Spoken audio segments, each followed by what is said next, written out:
9 tactiques manipulatrices que les femmes utilisent pour te contrôler. Tactique numéro 1, le piège de la victime émotionnelle. Cette tactique est comme un jujitsu émotionnel. Elle se place en victime éternelle et elle t'attire dans son monde de douleur et de difficultés infinies. Chaque dispute, chaque désaccord, d'une manière ou d'une autre, ça revient toujours à sa douleur, sa souffrance et ta responsabilité dans tout ça. C'est une tactique subtile mais puissante qui joue sur ton empathie. Elle sait qu'en se présentant comme la partie innocente, tu vas te sentir suffisamment coupable pour céder à ses demandes ou négliger tes propres sentiments. C'est une méthode conçue pour te menotter émotionnellement et te faire douter de tes actions, tandis qu'elle tire les ficelles en silence. Ce qui rend cette tactique si efficace, c'est la façon dont elle t'encourage à devenir son gardien émotionnel. Elle n'a pas besoin de te demander directement de faire des choses pour elle. À la place, elle crée une histoire dans laquelle tu te sens obligé de répondre à ses besoins parce qu'elle a traversé tant de souffrances. Tu deviens le réparateur. Tu essayes constamment de soigner son état émotionnel, pendant qu'elle, elle s'assied et elle récolte les bénéfices. C'est de la manipulation, mais elle la déguise en vulnérabilité. Ça rend le truc difficile à repérer, sauf si tu y prêtes vraiment attention. Tactique numéro 2, le traitement silencieux. Parfois, le message le plus fort est un silence total. Et certaines femmes maîtrisent cet art-là. Quand elles coupent la communication,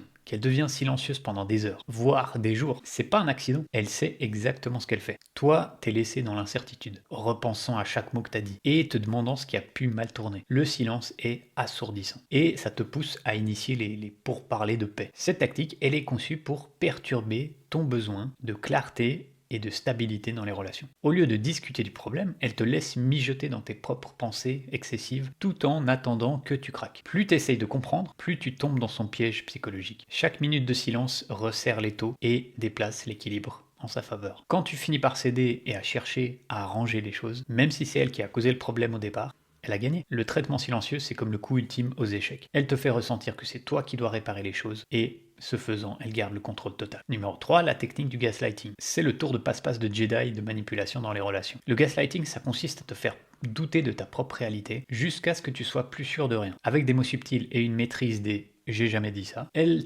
tord les conversations, déforme les événements, jusqu'à ce que tu commences à te demander est-ce que je suis vraiment en train de perdre la tête? Cette technique fonctionne comme par magie parce qu'elle est graduelle. C'est pas des gros mensonges flagrants, c'est un petit silence par là et un autre petit haussement d'épaule. Elle n'a pas besoin de réécrire toute l'histoire, juste assez pour te faire remettre en question chaque petit détail. Au fil du temps, tu en viens à douter de ta propre mémoire, à t'excuser pour des choses que t'as pas faites, et à accepter le blâme pour des situations où tu sais que c'est pas ta faute. Le véritable pouvoir du gaslighting réside dans la manière dont il s'insinue dans ton esprit, te faisant te sentir coupable. Ça te garde toujours sur le qui-vive, tu cherches constamment son approbation, pendant que tu essaies de suivre tant bien que mal sa version changeante de la réalité. Et une fois que tu commences à perdre confiance dans ton propre esprit, c'est là qu'elle t'a exactement où elle veut. Dans un labyrinthe mental, trop embrouillé pour retrouver ta confiance en toi, ton assurance. Numéro 4, manipuler ton cercle social. Une femme habile en manipulation saura exactement comment transformer ton cercle social en échiquier, où tout le monde commence à te questionner et, sans le savoir, joue pour son équipe à elle. Elle plante des petites graines de doute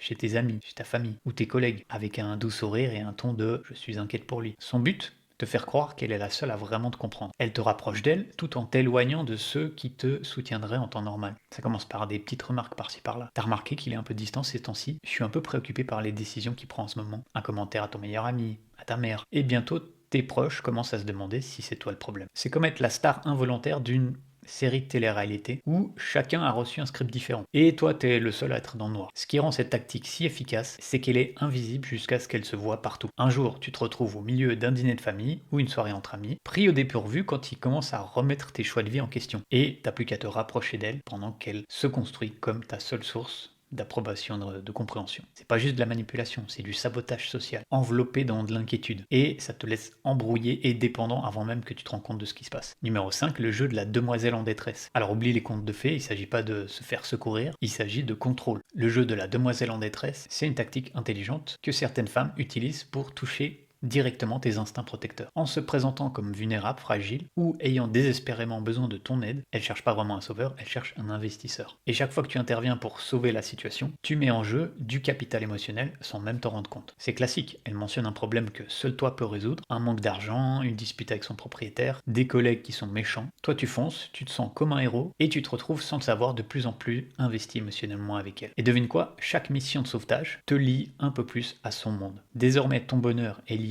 à son bien-être et elle t'a verrouillé sans même lever le petit doigt. C'est pas de l'impuissance de sa part, c'est une invitation de sa part à porter tout le poids de son monde. Et pendant que tu te casses le doigt tout arrangé, elle est tranquille, elle sait exactement qui a le pouvoir. Technique numéro 6, Le rejet, tu exagères. Ça, c'est un classique. Une phrase bien rodée pour éliminer tout soupçon de responsabilité. Chaque fois que tu exprimes une préoccupation ou une frustration, elle renverse la situation en affirmant que tu réagis de manière excessive ou que tu es trop sensible. Soudainement, ce qui était un problème réel devient une réaction excessive. Et tu te retrouves à te demander si c'est vraiment toi qui exagères. C'est pas juste une esquive, c'est un bouton de réinitialisation émotionnelle qui efface complètement tes préoccupations de la conversation. En qualifiant tes réactions de trop, elle t'entraîne à ignorer tes propres sentiments avant même qu'ils puissent surgir. Au fil du temps, tu pourrais même commencer à croire que tes propres préoccupations sont irrationnelles, en y réfléchissant à deux fois avant de partager quoi que ce soit. Cette tactique fait que la relation tourne seulement selon ses règles à elle, ou seuls ses sentiments à elle comptent. Plus elle l'utilise, plus elle contrôle l'histoire, et plus ton autonomie émotionnelle s'efface en arrière-plan. Finalement, tu es entraîné à supprimer tout ce qui pourrait troubler son confort, et avant même de t'en rendre compte, tu es dans une relation où les sentiments d'une seule personne comptent, les siens. Tactique numéro 7, la provocation accidentelle de jalousie. Elle mentionne en passant qu'un collègue la trouve attirante. Ou elle évoque comment son ex la traitait si bien. Rien de direct, rien que tu puisses vraiment relever. Juste assez pour te laisser légèrement mal à l'aise. Comme s'il y avait quelqu'un en arrière-plan contre qui tu devrais te mesurer. Tout ça est conçu pour éveiller une petite pointe de jalousie, te poussant à faire plus d'efforts, te poussant à l'impressionner, à lui prouver que t'es meilleur que les autres gars qui gravitent autour d'elle. Et ce qui est brillant et frustrant avec cette tactique, c'est qu'elle est jamais assez directe pour que tu puisses la confronter. C'est juste un simple partage. Donc si tu le mentionnes, tu risques de passer pour paranoïaque ou possessif. Le génie ici réside dans le fait que tout se passe sous couvert d'une conversation innocente. Elle peut dire «Ah, mais je faisais que te partager ça», tandis que toi, tu restes tranquillement à bouillir. Et tu te demandes si t'en fais assez pour garder son intérêt. Cette dynamique te maintient en équilibre sur une corde raide et tu cherches constamment à surpasser ces autres gars qu'elle invoque subtilement. Et parce que tout ça est habilement déguisé, le jeu de la jalousie fait pencher la balance du pouvoir en sa faveur. Et toi, tu bosses pour son affection. Et elle observe depuis son piédestal. Tactique numéro 8, repousser la récompense à long terme. Elle te fait entrevoir un futur avec des promesses d'engagement ou l'idée d'une intimité émotionnelle plus profonde un jour. Mais voilà le piège. Un jour n'arrive jamais. C'est toujours plus tard. C'est toujours pas le bon moment. C'est comme si elle agitait une carotte juste hors de portée et toi tu te retrouves à sauter pour l'attraper. Convaincu que si tu continues d'investir, les choses vont évoluer. Tu te retrouves dans cette étape perpétuelle de j'y suis presque. Et tu te dis que la récompense vaut la peine d'attendre. Mais la réalité c'est quoi? C'est que c'est comme s'inscrire à un buffet à volonté. Sauf que à chaque fois que tu arrives, elle pousse la nourriture un peu plus loin. La ruse et le génie maléfique de cette tactique, c'est qu'elle est incroyablement vague. Elle donne jamais de délai précis ni de promesses concrètes. C'est juste à un moment donné dans le futur. Et comme c'est si ambigu, tu continues d'espérer, en attendant une récompense qui, soyons honnêtes, pourrait bien ne jamais venir. Tu te convaincs que les choses vont s'améliorer comme par magie, pendant que elle profite de tous les avantages de ta patience et de ton investissement. Et tactique numéro 9, le refus du sexe. Refuser le sexe, c'est pas juste une question de dire ah pas ce soir, c'est un jeu de pouvoir psychologique qui, lorsqu'il est utilisé d'une façon manipulatrice, transforme ton esprit en un labyrinthe de doutes. Tout d'un coup, tu te demandes